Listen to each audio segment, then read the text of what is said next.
All right, are we ready to learn about apostrophes? The most exciting I'm just kidding.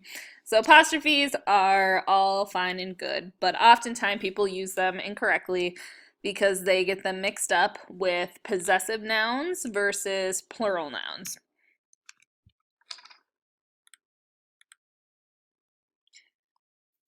So apostrophes can be used in two main ways to show possession or ownership of something. For example, that's Tom's car, the girl's hand has the ring, or the bus's tires need to be changed, or they can show a contraction of a word. So a word that is missing a letter, or two words that are put together and letters are taken out. And the apostrophe goes where the combination is or where the letters are removed. So won't is a combination of will not, although most people when we're younger wonder how we get WO out of a WI. That's just the English language. Can't is an abbreviation of cannot, aren't, are not, I'd be I would. And there are some great examples of posters and basically graphic design that can show you when to and not to use an apostrophe. One great one is the oatmeal.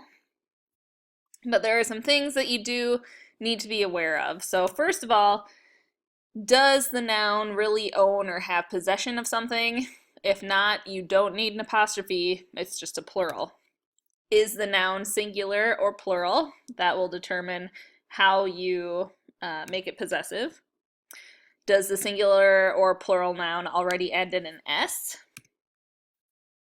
And is the noun an irregular plural noun, such as child, that needs to change into children to become plural?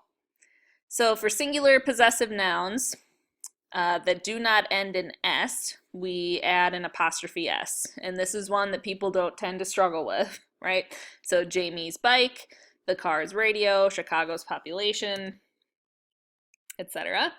So let's make these possessive. Jeffrey, add an apostrophe S. The clock, add an apostrophe S. And yes, inanimate objects can still show ownership of, or possession of something.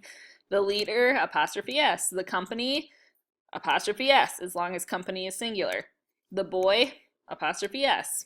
It, oh, it's gonna get you. So it is actually a pronoun. So unlike nouns that take the apostrophe S, it as a pronoun does not. So it's ITS as showing possession. And if you had an apostrophe in there, IT apostrophe S, that would actually make it a contraction. So one way to think about it is like the word hers or his, the way that we make those pronouns possessive, and they have an S but no apostrophe. And then there's also the fun compound words, and you would just put the apostrophe S at the end, the last element in the compound noun. All right, so for singular possessive nouns that already end in S, you have two options. You can do what I prefer, which is to just put an apostrophe at the end, or you can put an apostrophe S. So Charles can just have an apostrophe at the end or an apostrophe S. Atlantis, your choice. Congress, same deal. And so you can see you have the option. It's up to you. For plural possessive nouns that end in S, add only the apostrophe after the S. So do not add apostrophe S if they already end in S. So bosses would be BOSSES apostrophe. No S after the apostrophe. So that's why when I make singular nouns that already end in S, possessive, I just use the apostrophe because it's consistent with the rules for making a plural possessive noun. So just the apostrophe. And then, of course, if you have an irregular noun, you need to make it plural first, which changes the word in some way, shape, or form, and then add the apostrophe S. So child becomes children, and then you add the apostrophe S. Bus, make it plural, buses, already ends in S, so just the apostrophe. Johnson, if you make it plural, the Johnsons have a house, right? To make it possessive, just an apostrophe. Company, making it plural, needs to have the IES and then the apostrophe. Soldier, add the S to make it plural, soldiers, and then the soldiers' uniforms, just add the apostrophe. The other way that we use apostrophes most often is with contractions to shorten words. But make sure that you are using real contractions and not making them up. So the English language has standardized what kinds of contractions are allowed or currently accepted as being in use. And some are dependent on culture and what type of dialect of a language you're speaking. And there are lists on the internet that you can check out. But just some examples. If you were British, you would know this, but shall not put together is not shalln't, it's shan't. But if you are speaking the American dialect of English, we almost never use that unless we are trying to say something that was written in the British dialect. So in the American dialect, we would say won't as a combination of will not. Tisn't, another British dialect abbreviation, is spelled incorrectly unless you use two apostrophes, but it is outdated, and again, British dialect. So in the English American dialect, we would not use it. Willn't is not a word, right? It's counterintuitive that we're putting will not together, but we change the I to an O and remove a letter, a couple letters. Ain't is technically not a word. It is in the dictionary as a word now, but it is not considered acceptable in standard edited American English. So if you want to use the word ain't, I would restrict it to verbal communication only instead of written communication, and I would only use it with audiences that would not think differently of you for using the word. All right, so one thing I want to draw attention to is its versus its. Real confusing, right? Apostrophe or no apostrophe. This one is a common issue with people that don't realize the difference that one is showing possession and one is a contraction.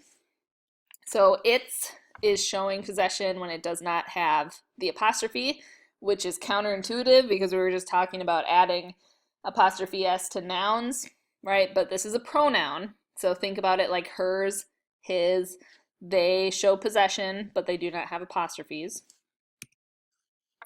Versus its with the apostrophe, it is the contraction of it is. And if you struggle between these two and knowing whether or not you need an apostrophe, I would recommend never using the contraction and then always writing its without the apostrophe when you're showing possession. And if you ever need to write it is, just write it out in full. You never have to use the contraction if you don't want. There is a way to test this. So if you have a sentence with it's in it somewhere, change out the it's with it is to see if that is grammatically correct. If it is, then you need the contraction. If it isn't, then you need the possessive with no apostrophe. So it's easier to get what you want with sugar than vinegar. Replace it and you say, it is easier to get what you want with sugar than vinegar. That is grammatically correct. So you can use either the contraction or leave it spelled out as it is. The second example, the sheep don't know its ear was bitten. Oh, sorry, the sheep didn't know its ear was bitten. Incorrect, because the sheep didn't know its ear was bitten is not what we're trying to say. So in this case, no apostrophe, showing possession. Common spelling error, also whose versus whose. So WHOSE, whose shows possession. Whose shirt is this? The daughter needed a doctor whose specialty was sleep disorders. Again, possession. And when you have the apostrophe S, it is actually a contraction. So who is or who has? Who's that man from that song, right? That would be who is that man spelled out. The woman who's eaten my sandwich. The woman who has eaten my sandwich.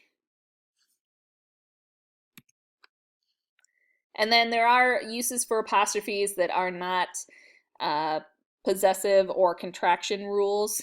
And so this is stylistically decided by users of the English language. So this is a very awkward construction, but if you needed a year to show possession of something, which almost never happens, you would say 1995's manual was terrible. And the better way of saying that would be to say the 1995 manual was terrible.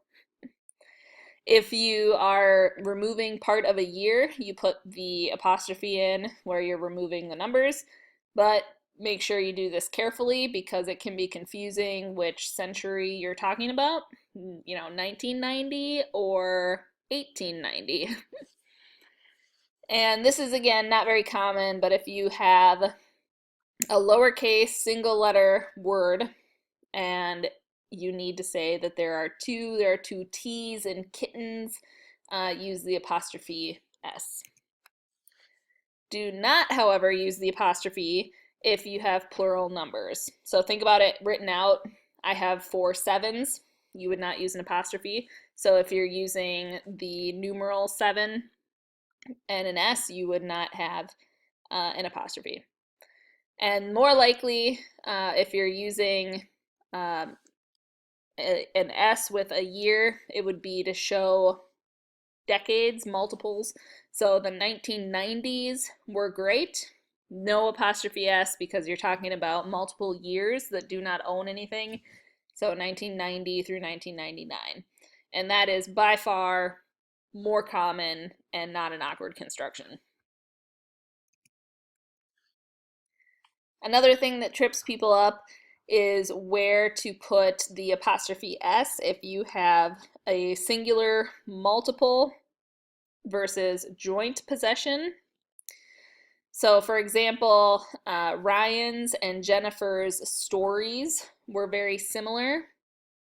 Here, because you have an apostrophe S with Ryan and an apostrophe S with Jennifer, and the noun stories is plural, you have two separate stories. You have Ryan's story and Jennifer's story.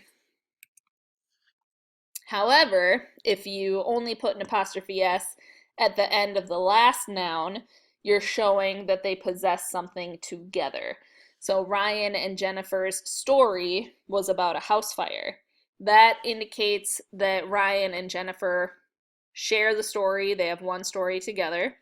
So one apostrophe S and then story is singular to show that they have one story together.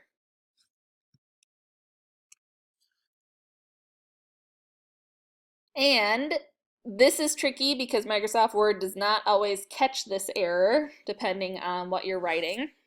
If you are using won't and can't in particular, and you don't use an apostrophe, then you technically are still writing a word. They're not very common words, but they're words that we use in the English language. So Microsoft Word might not catch that it is an error. So won't is will not as a contraction. If you just have W-O-N-T, you're saying want, in the habit of doing something or a person's customary behavior. And if you have can't with the apostrophe, it's an abbreviation of cannot. If you have can't without an apostrophe, it is hypocritical or sanctimonious talk, right? So, for example, his political can't, blah, blah, blah, blah, blah. And probably the newest one to hit the scene, I've noticed this become an issue more and more in the last about 7 years, is people incorrectly abbreviating could've. And could've is could have as an abbreviation. So I could have done that. You do need an abbreviation, could apostrophe VE, combining the two words together and getting rid of the H and the A. That is not spelled could've, as in could space of. So that's an example of we are using this contraction so often and saying it so much that when it comes time to write it, people are hearing could've and are spelling it the way they think it sounds. All right, thank you.